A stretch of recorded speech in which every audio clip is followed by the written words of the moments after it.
Our first guest tonight is a United States Senator from the great state of Connecticut. Please welcome to the show, Senator Chris Murphy. Thank you for being with us, Senator. Thanks for having me. Appreciate it.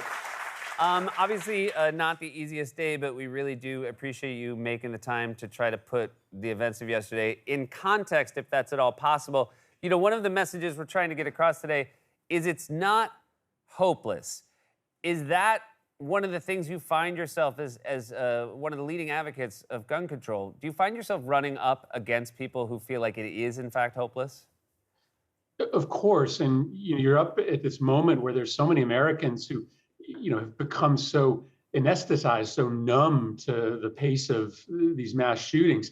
I just can't let that happen. I can't let people in this country believe that we can't change this, because we can. We're the only country in the high-income world where kids fear for their lives when they go to school. We have power over this. We have agency. And as I'm speaking to you, I'm literally in touch with a half dozen or more Republican senators that are interested in sitting down and talking about a path forward. I don't know whether we'll get there to a bipartisan product, but I'm going to try, because I, as a parent of two school-age kids, I just can't believe that we're going to allow this to continue. And I have to believe that we can find a handful of Republicans in the United States Senate that are willing to work on us to make our schools and our shopping malls and our movie theaters just a little bit safer. So you were elected in 2012, and then Sandy Hook, which was obviously in your state, happened. I feel like that was a moment where people thought, surely something will change now. How do you reflect back on the last decade since that happened? Well, that's what I thought too. I mean, I thought if the murder of 20 kids in an elementary school in Connecticut doesn't change the dynamic on this issue, what will? But I quickly changed my mind, because what I realized is that this is all about political power. I wish it weren't, but it is. And in 2013, when Sandy Hook happened, the NRA had tons of political power. The gun lobby had tons of political power, and we had none. There really wasn't an anti-gun violence movement in 2013. So we've spent the last 10 years building up our power. We now have all these amazing groups, Gabby Giffords and March for Our Lives and Moms Demand Action. And the gun lobby is weaker. They're practically bankrupt. And so we're at this moment where maybe the balance of political power has shifted. Maybe enough voters care about this that they're going to send a message. If you don't vote with us, if you don't vote with our kids, we're voting you out of office. But it's taken 10 years to really equalize the political power on the issue of guns. Back then, we just had none of it, and they had all of it. And that's why we lost. So you were actually presiding on the Senate floor when this tragedy happened yesterday, and you gave your fiery speech that we've already referenced tonight in the show. What was the energy like in the room when you're giving that speech? Are other senators there? Do you feel like they're listening? I mean, a lot of people were listening. There were only a handful of senators there, but I know, because I've talked to many of them, that a lot of them heard what I said. I was sitting in the Senate chamber. I was actually presiding over the Senate when my phone started to blow up, and I looked down to realize that we had another Sandy Hook on our hands. And I decided to go down to the floor immediately after and, just say simply to my colleagues, right? Why on earth do you spend all this time running for the United States Senate if you're going to do nothing? And I don't know whether my colleagues can be shamed into doing something, but I'm just not going to let them off the hook. I'm not going to let this place do nothing and get away without at least some rebuke on the Senate floor. So we'll see. There's a lot of Republicans, because of what I said and because of what their constituents have said to them in phone calls and emails over the last 24 hours, that are reaching out to work with us. And we'll see if we can get something done. It seems like Republicans do a very good job of framing this issue in a fear-based way of they're coming to take away your guns. There are many versions of legislation where that will not be the case. There will be modifications, there will be steps, closing loopholes, things like that, banning assault rifles. Why do you feel like they are so strong at framing the narrative? And it strikes me that Democrats have done a poor job.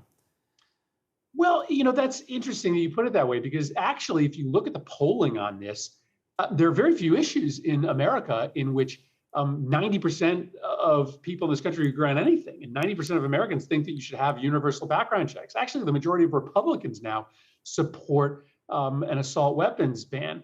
The problem is very much just in this town.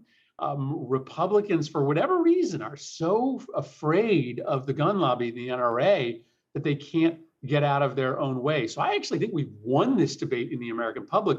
We just need voters now to do more than sort of click the right answer on a poll. We need voters to say, hey, in this next election, I'm going to ask the candidates, do you support banning assault weapons? Do you support universal background checks? And not vote for the folks that give the wrong answer. You talk about the fact that you've won on the issue, but you've also been critical of Democrats not wanting to run on it.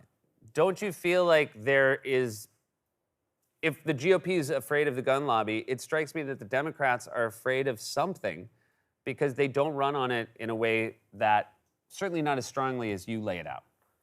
Yeah, we're sort of stuck in a world that doesn't exist. Democrats think that we will lose votes if we talk about gun violence, and that's just not true. In fact, in 2018, record numbers of young people turned out in that election. Democrats won control of the House of Representatives. Why? Because we talked about the issue of gun violence. So the NRA has kind of created this mythology that running on things like background checks is a losing political issue. It's the exact opposite. It actually convinces a lot of people who weren't planning on turning out to turn out, and it's a lot of swing voters who want to hear Democrats, want to hear candidates talk about the most pressing moral issue that they and their kids face, which right now is the fear that our kids have for their lives when they walk into schools. We have to talk about this, and we'll win votes if we talk about it. Sometimes I think there's a frustration at a distance, maybe people who don't understand quite how it works in DC, at the speed in which things happen. It always strikes me as a little bit slower than it should, especially after a tragedy like this. When do you predict any vote coming to the floor that would actually force Republicans to choose a side to land on? Well, the other thing to sort of note here is that the reason why it's taking so long is because of the rules in the Senate, right? You've got this rule that says 50 votes isn't good enough. You need 60 votes. So the voters kind of did their job. They elected a majority in the Senate, a majority in the House, and a president who all support something like universal background checks. The problem is we have 50 votes in the Senate, not 60 votes. So, part of what has to happen here is that we change the rules of the Senate so that if the voters put majorities in charge of everything, then they actually get what they are asking for. And in this case, they're asking for universal background checks, and they're only not getting it because we've got this silly sort of 1950s era rule in the Senate that requires 60 votes. Obviously, from your time visiting, speaking with people in the community of Sandy Hook, you were acutely aware that maybe the rest of us move on, but communities where something like this happened never do. Never do. Never do. Sandy Hook will never, ever be the same because the research tells us for every individual that's killed, there are 20 people who know them, 20 relatives and friends who experience trauma. I tell this story in Newtown. I told it on the floor just last night.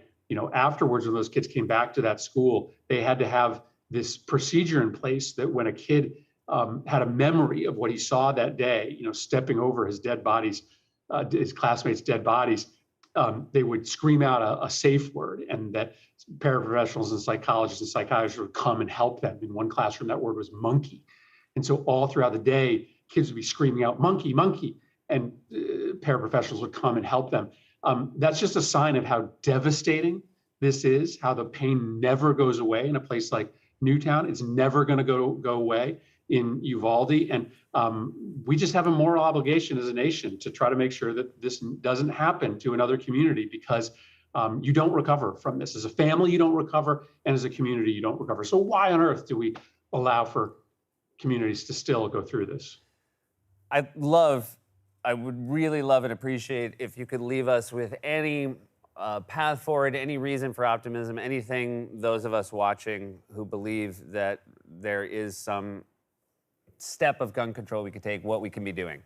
Well, I just want to make sure people know lots of things have changed since Sandy Hook. In fact, there have been dozens of states that have passed laws that have tightened gun laws and have saved lives. The NRA is weaker than they were in 2013. The gun violence movement is stronger. When Republicans had control of the entire Congress, the NRA got nothing from the Republican Congress. They used to get everything when Republicans were in charge. Why? Because Republicans maybe aren't willing yet to vote with us, but they're not willing any longer to vote with the NRA. I know that people want this all to happen overnight, but it took 10 years from when James Brady was shot during the assassination attempt of President Reagan until the James Brady background check law was passed. It took over 10 years from the open casket of Emmett Till until the Civil Rights Act was passed. Sometimes in this country, it does take a decade or more to get great social change passed. And we have made a lot of progress, more progress than people think. And boy, there's no more important issue to continue to stay active on. Don't let obstacles stand in the way of your advocacy. We will get this done in the end. Senator, I cannot thank you enough for giving us your time today. Keep up the good fight, and we really appreciate it. Thanks, Seth. Senator Chris Murphy, everybody. We'll be right back.